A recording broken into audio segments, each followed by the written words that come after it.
Before we begin drawing today, I want you to slow down. Not your hand, but your mind. Think about this. Even before a character speaks, even before their expression changes, the body already speaks for them. Through posture, angle, weight, through choices that look simple but are never random. This chapter is not just about learning pose, it's about learning how characters think through their stance. You might see a hand on the hip and think, cool, but I'd like you to ask, what kind of cool is that? Is it playful cool? Is it defensive, tired confidence, or fake confidence? A tilted head could be flirtation, or confusion, or skepticism. You'll never know if you just copy a reference blindly. That's not the goal. We are here to observe, feel, then build with purpose. I'm also going to share how to create strong gestures and learn to draw dynamically without needing to study anatomy in too much detail. Even though there's a lot to learn when it comes to pose, gestures, and even subtle touch, we can still find the core principles that will stay useful forever. A still image can move if we guide the viewer's eye well enough, and that's where gesture, silhouettes, and hedging all come into play. Hand gestures alone can speak volumes. They can carry written emotion, hesitation, command. When paired with body posture, they create clarity, almost like punctuation in a sentence. A lifted hand isn't just a hand, it might be a wave, a warning, a pause, etc. We'll explore how to combine all of this, like how a curve of a spine can guide the viewer's gaze, how a hand gesture can be the emotional climax of a pose, and how to use simple marks, hatching to amplify everything without clutter. You don't need perfect anatomy to express motion. You need confidence in your line, clarity in your gesture, and trust in your instinct. Gesture is your first weapon. It's not about precision, it's about the truth of motion, the energy path, the invisible thread connecting head, chest, hips, and limbs. Even if the pose is exaggerated or stylized, gesture keeps it believable because it follows real gravity and intention. We won't rely on heavy rendering. We'll carve out just enough detail to make the motion clear and leave space for the viewer's eye to imagine the rest. Gesture and pose are not the same. A pose is a still moment, a snapshot of a stance. It tells us that the body is doing. But gesture is the motion underneath. It's the rhythm, the energy, the path the body travels. These two characters, one is in motion, her hair and limbs flowing in arcs, that's gesture. The other is seated, resting, but even there, her spine, her hand, and her gaze, they still carry a gesture. Stillness doesn't mean lifeless. So when we draw, we don't just copy the shape, we chase the flow. We trace the intention behind the form. That's how drawing starts to feel alive.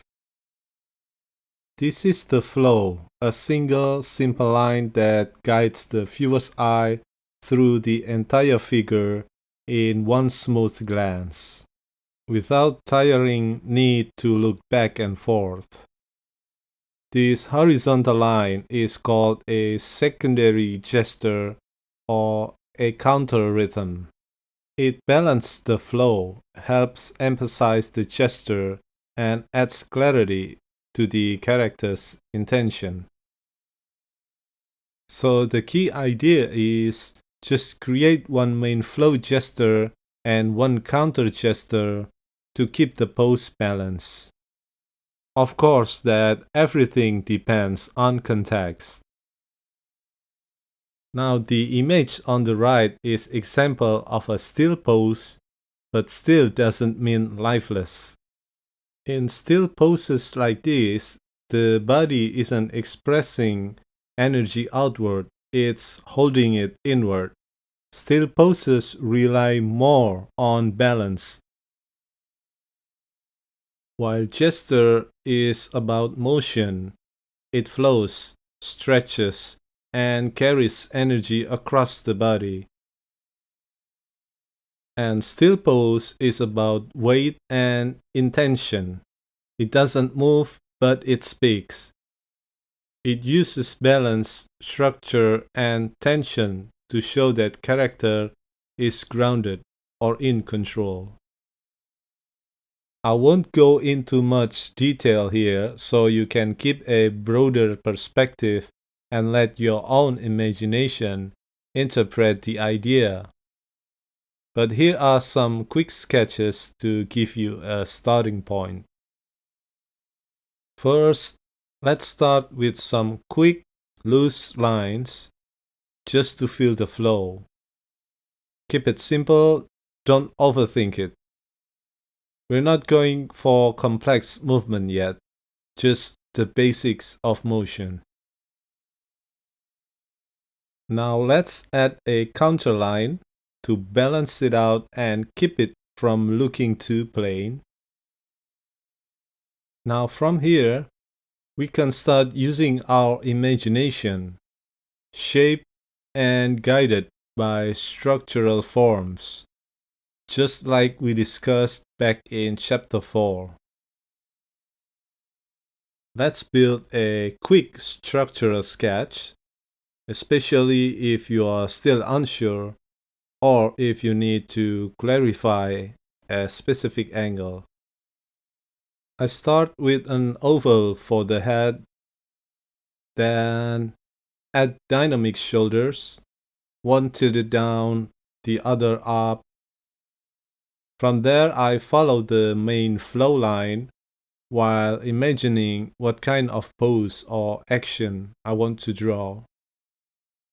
We could make the legs crossing with one leg placed behind, or we could fold one forward depending on the gesture we want. As long as it doesn't stray too far from the main flow, I think it's safe to explore. This flow line is just a guide. It doesn't mean everything has to follow it exactly.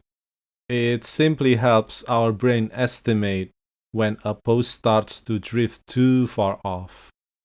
We can even place the arm downward like this, just slightly below the counter gesture line.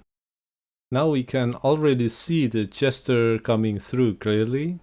So let's add the hair to bring out a sense of movement. You can switch the hair direction from left to right if you want. Since the counter line is nearby, it's totally safe to do so. Once the overall form looks simple and easy to read, that's when we can start adding accessories and other details outside the main structure.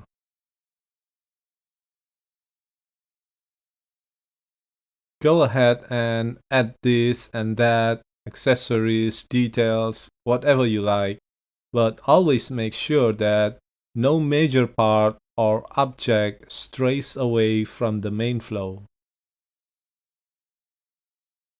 Later, after you've taken a break, take another look. If the gesture still feels like it has movement and doesn't look stiff, then you've successfully captured the gesture. I always remind my students that simplicity is incredibly important because it makes your work easier to enjoy. The complex and chaotic things will come naturally later once you understand how to create something simple that still carries meaning and impact.